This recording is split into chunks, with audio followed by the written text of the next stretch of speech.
Morning guys! Pasensya na kayo, medyo maingay ang ating kapaligiran ngayon. So, meron tayo ditong rose. Tingnan nyo po itong rose natin guys. So, payat.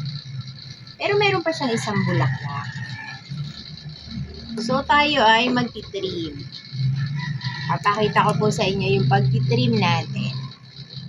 Ito, namulaklak na yan. Tanggalin na natin yan.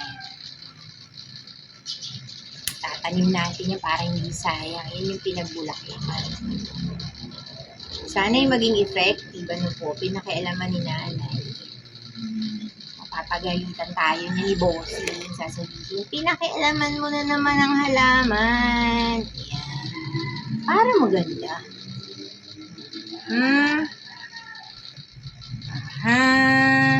Pagalitan na naman tayo. Pinakialaman ko na naman ang halaman. Ayan. Ayan guys. Para po maganda. Tanggalin natin mga wala namang dahon. Tingnan natin kung siya ay gaganda. Yan, itatanim ko yan. At ititira lang natin itong isang may bulaklak. Ayan. Tapos, ito, kuntingin natin. Yan. Para maganda. Tapos, ito pa. Maglalagay tayo dyan guys ng bechin. Yan.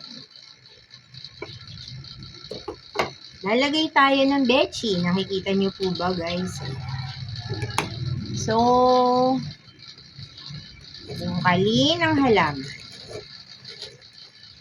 Bungkal-bungkal tayo.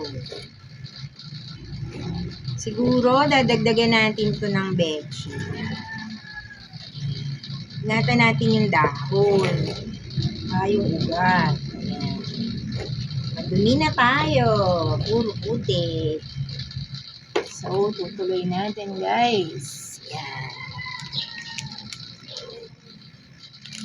Nakikita nyo po yan guys. MSG.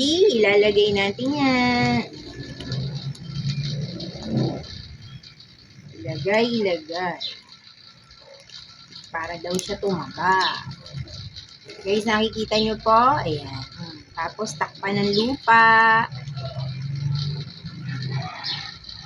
Wala naman siguro overdose yan kasi bechin lang naman yun. Yan guys. Kita nyo?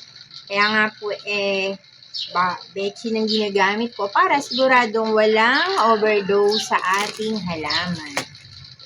Pwede pa tayo magdagdag ng isa kasi maliit lang naman yun guys. So ito, lagay po natin ulit. Long form video tayo. O, ayan. Tapos, dito pa. Ayan. Tama na. Tapos na siya.